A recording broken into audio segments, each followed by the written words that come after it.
श्रावण महिन्यात निसर्गाचं एक वेगळंच रूप पाहायला मिळते.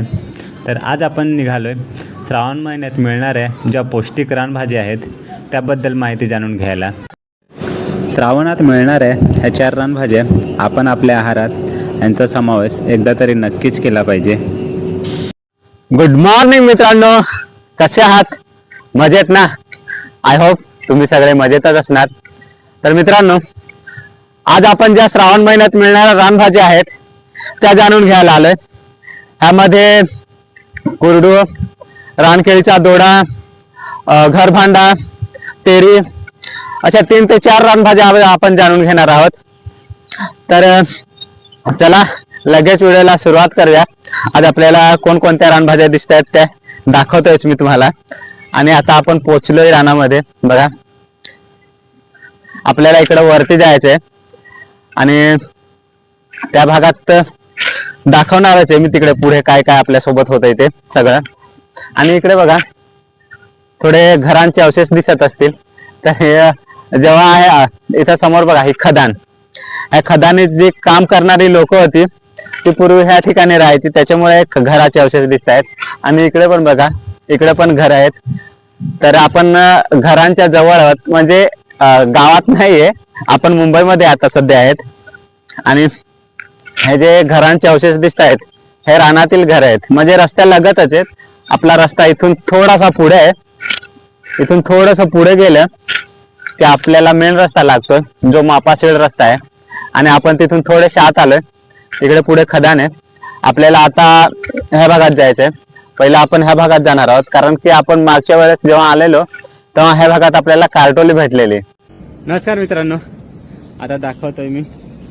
इथं बघा, हे बघा, ह्या साईजचे आपल्याला भेटायला पाहिजेत. पण आता बघूया वर पण ह्याच साईजची भेटत आहेत का आपल्याला. पण आपली जी श्रावण महिन्यातील पहिली भाजी आहे ती मिळायला सुरुवात झाली आहे.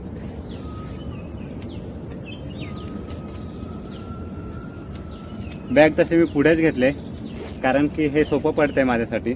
बॅग उघडली की आतमध्ये टाकले, त्याच्यासाठी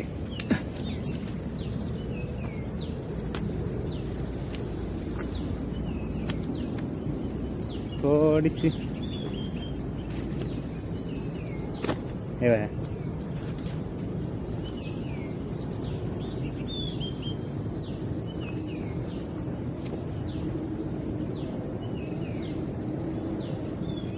इथं कानाला मच्छर चावला. इथं आता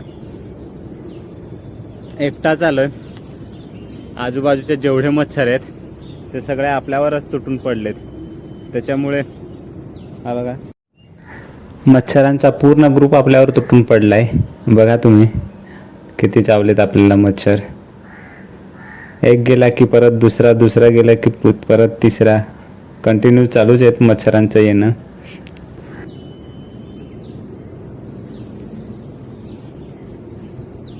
इथून पटापट निघून जावं लागेल आपल्याला. इकडे दाखवतो मी आता किती भेटत आहेत ते.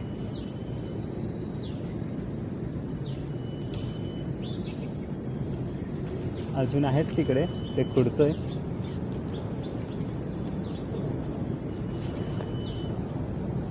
अरे परत खुडतोय पहिले मी. हे बघा साईज कशी बघा किती मस्त आहे. कारण यांची जी वाढ आहे ती खूप फास्ट होते, खूप पटापट वाढता येते. अरे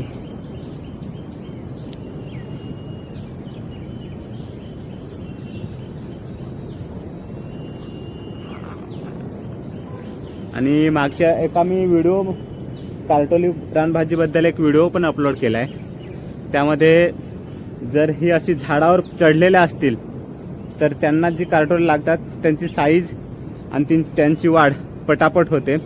पण तेच जर जमिनीलगत असले, जमिनीवर पसरलेल्या वेली, त्यांना एवढी फास्ट म्हणजे एवढी प्रमाणात लागत नाही. कार्टोल्या लागत आहेत पण कमी लागत आहेत आणि त्यांची साईज पण एकदम छोटी असते. तर ही आपली पहिली रानभाजी आहे. मित्रांनो, जंगलात मच्छर भरपूर झालेत. पाला जो उन्हाळ्यात झाडांचा पडलेला पाला आहे तो जमिनीवर सडलाय आणि त्याच्यापासून जे मच्छर झालेत ते पूर्ण काळ्या कलरचे आणि खूप त्रास देत आहेत. तर जर तुम्ही असे जंगलात जात असाल तर ओडोमॉस किंवा मच्छरांवर काहीतरी उपाय म्हणून घेऊन जा.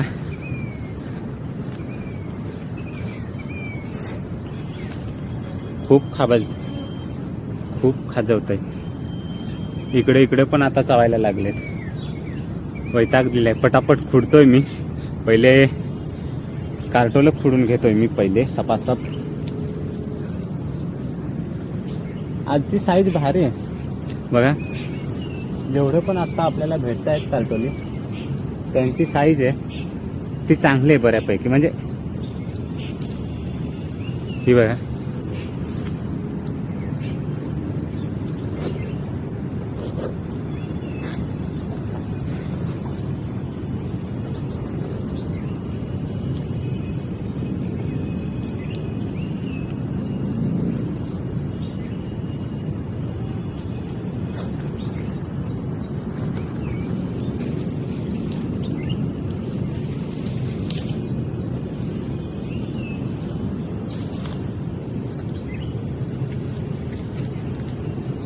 मित्रांनो, रस्त्याकडेला ही रानभाजी तुम्ही विकायला आलेली बघितली असेल. ह्या वर्षी ह्या रानभाजीचा तुमच्या आहारात समावेश नक्की करा. आज मी तुम्हाला ह्या रानभाजीची रेसिपी सहित पूर्ण माहिती देणार आहे. मित्रांनो, तुम्ही ज्या रानभाजीची वाट बघत होता घरभांडा म्हणजे काय असा तुम्हाला प्रश्न पडला असेल. मागे इकडे जी रानभाजी आहे ती घरभांड्याची आहे. तिचं मी तुम्हाला ओळख पहिले सांगतोय, ओळख पटवून देतोय कशी दिसते ती. हे बघा, हे घरभांड्याचं पान आहे आणि ही फांदी आहे. तर घरभांडा हा कारवीच्या प्रकारातील रानभाजी आहे. जशी आपली कारवी असते त्या प्रकारातील हे झाड आहे, त्याच पद्धतीचे आहे. पण जेव्हा हिला जी पालवी येते आणि याला ज्या फांद्या फुटत आहेत त्या पानामुळे त्याचा जो तोल आहे तो खालच्या बाजूने जातोय. त्याच्यामुळे हे जे रोप आहे ते पूर्ण स्ट्रेटमध्ये नाही. कारवीचं कसं स्ट्रेटमध्ये असतं, तर याच्या पालामुळे आणि त्या फांद्यामुळे थोडासा तोल खाली जातोय. मित्रांनो, ह्या झाडापासून जे उगवलेले नवीन कोंब आहेत ह्या कोंबांची भाजी केली जाते. आणि पावसाळ्यामध्ये आपल्याला शेवगाच्या शेंगा मिळत नाहीये. म्हणजे शेवगाच्या शेंगा आपल्याला गावाकडे कधी पावसामुळे काही लागत नाहीये. तर शेवगाच्या शेंगाची कमी ही रानभाजी पूर्ण करते. ह्या रानभाजीला जे आलेले कोवळे कोंब आहेत, एक मी कोंब उपटतोय आणि तुम्हाला सगळंच दाखवतोय, सांगतोय. हे बघा,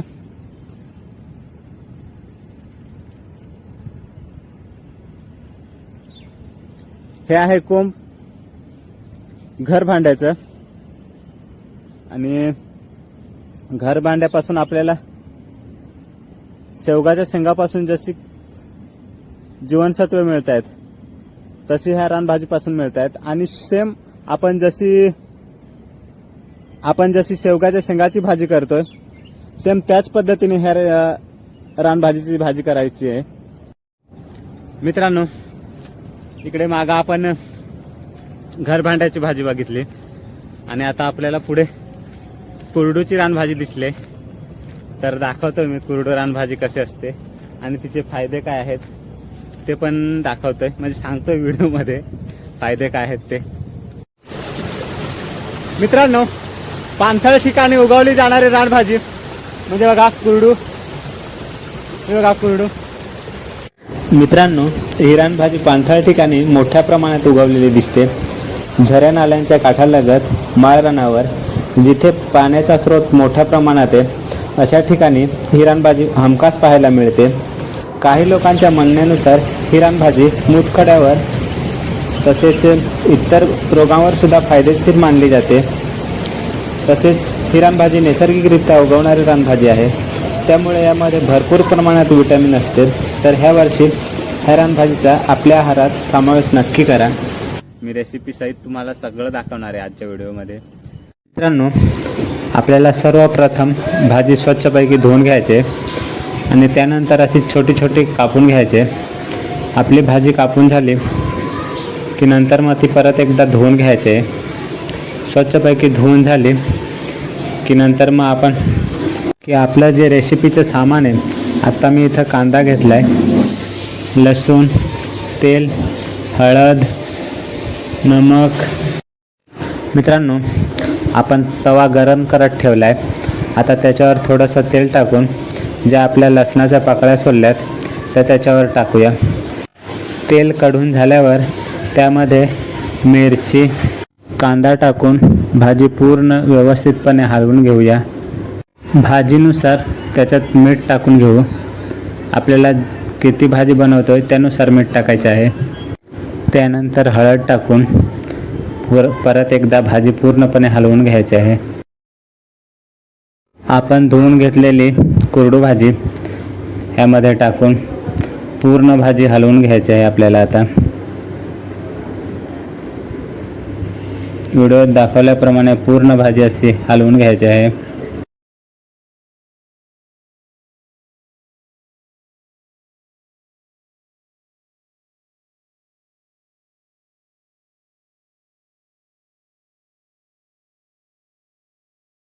आत्ता आपल्याला गॅस बारीक करून झाकण द्यायचं आहे आणि थोडा वेळ आपल्याला वाट बघायची आहे.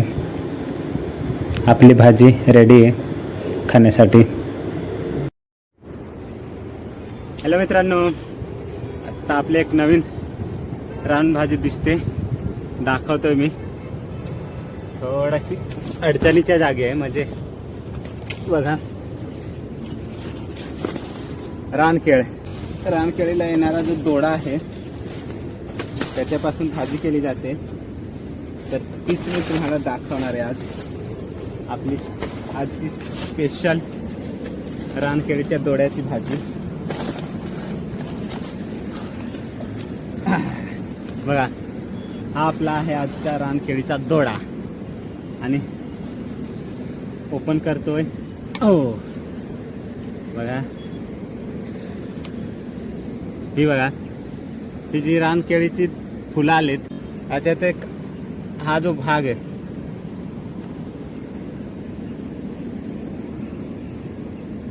हा काढून टाकायचा असतोय.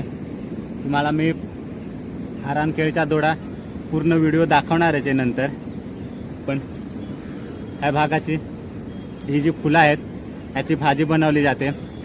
आणि हे जे रानकेळीचे दोडे आहेत हे श्रावण महिन्यात यायला मोठ्या प्रमाणात सुरुवात म्हणजे झालेली असते. त्याच्यामुळे श्रावणातली हे पण एक भारी रानभाजी आहे.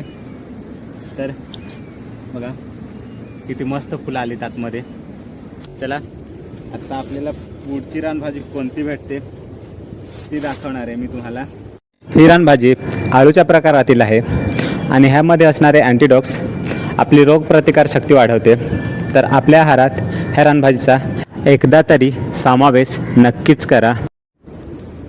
मित्रांनो, आता आपण निघालोय तेरी रानभाजीच्या रानात. इकडे वरती तेरी रानभाजी असते. तर तेरी रानभाजीची माहिती मी सांगणारच आहे कशी असते ती. आणि तिचे 2 प्रकार असतात. ते 2 प्रकार पण दाखवणार आहे मी आज. चला, इथं समोर दिसते आपल्याला तेरी, ती दाखवतोय. मित्रांनो, आपण फायनली पोचलोय तेरी रानात, तेरीच्या रानात. बघा, हे आहे तेरी. तेरी म्हणजे आळूचाच प्रकार रानात उगवतोय आणि त्याला आपण तेरी म्हणतोय. आता तर तेरीचे 2 प्रकार, म्हणजे तेरीचे 2 प्रकार काय आहेत ते सांगतोय. तेरी 2 प्रकारामध्ये का मोडली जाते म्हणजे. आता हिचा जो दांड आहे तो बघा,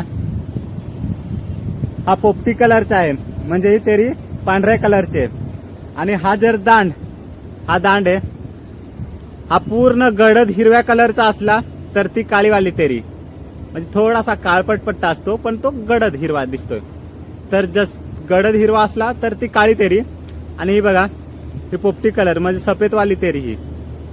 तर बघा, तर ही डाळीमध्ये पण खाली जाते आणि पातवड पण बनवले जातात तेरीपासून.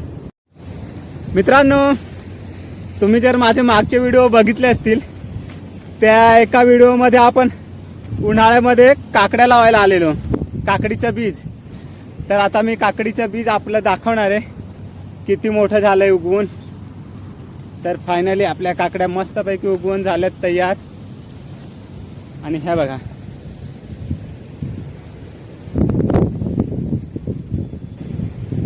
झाल्यात बऱ्यापैकी मस्त. आता फुलायला पण सुरुवात झाली. तर त्यांना आपण वरतून कुंपण टाकलंय.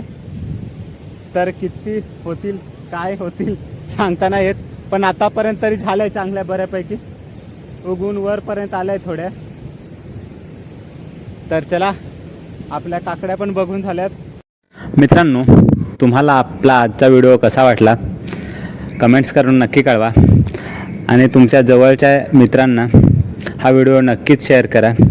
आणि माझ्या चॅनलवर जर नवीन असाल तर चॅनलला सबस्क्राईब करायला विसरू नका. पुढच्या सुट्टीच्या दिवस आपण एक नवीन रानभाजी घेऊन येणार आहोत तुमच्या भेटीला. तर चला, भेटूया आपण पुढच्या आता सुट्टीच्या दिवशी. तोपर्यंत टाटा, बाय बाय.